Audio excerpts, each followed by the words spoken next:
Welcome to Solanki education digital.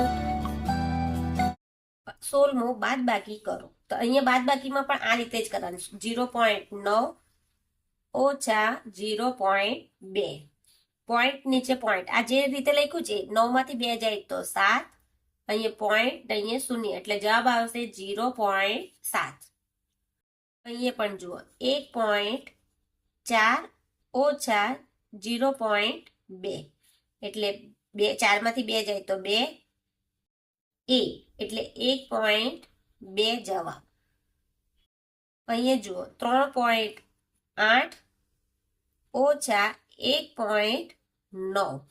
અહીંયા જુઓ કે 8 માંથી 9 ન જાય, નાની સંખ્યા છે એટલે દશક લઈશું અને 1 આપીશું. ને અહીંયા 3 માંથી 1 આપ્યું એટલે કેટલા રહ્યા? 2. અહીંયા આવ્યા 18. 18 માંથી 9 જાય તો 9 ને 2 માંથી 1 જાય તો 1, એટલે 1 પોઈન્ટ નીચે પોઈન્ટ, એટલે 1.9 જવાબ. હવે અહીંયા ચોથું 4.2 ઓછા 2.84 આ રીતે લખાશે. તો અહીંયા જો અહીંયા કશું નથી એટલે આપણે અહીંયા શૂન્ય લખી શકીએ. તો અહીંયા શૂન્યમાંથી 4 ન જાય તો આનામાંથી દશક લઈને આને 1 આપીશું. અહીંયા ઉપર રહેશે 2 માંથી 1 જાય તો 1, 10 માંથી 4 જાય તો 6, 1 માંથી 8 ન જાય એટલે અહીંયાથી દશક લઈને આને આપીશું. અહીંયા કેટલા રહ્યા? 3. 11 માંથી 8 જાય તો 3, પોઈન્ટ નીચે પોઈન્ટ, 3 માંથી 2 જાય તો 1, એટલે જવાબ આવશે આપણો 1.36. અહીંયા પણ જુઓ 3, પછી અહીંયા છે ઓછા 1.62. હવે અહીં પાછળ 3 ને કશું લખ્યું નથી એટલે આપણે પોઈન્ટ મૂકીને શૂન્ય લખી શકાય. એટલે શૂન્યમાંથી 2 ન જાય, 6 પણ ન જાય એટલે દશક લઈને આને 1 આપીશું. 3 માંથી આને 1 આપ્યો તો ઉપર કેટલા રહ્યા? 2. 10 માંથી આને 1 આપી દઈએ એટલે 10 માંથી 1 ગયો તો કેટલા રહ્યા?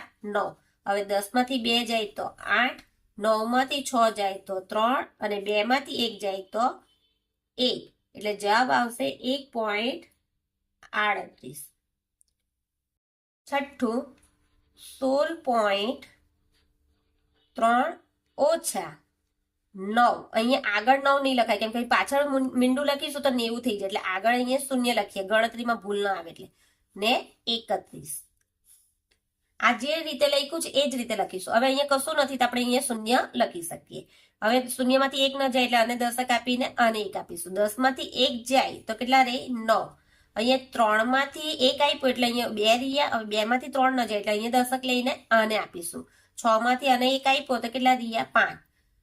5 અને 12 માંથી 3 જાય તો 9, પોઈન્ટ 5 માંથી 9 ન જાય એટલે આને દશક આપીને આને 1 આપ્યો. અહીંયા આવશે 0. 15 માંથી 9 જાય તો કેટલા રહેશે?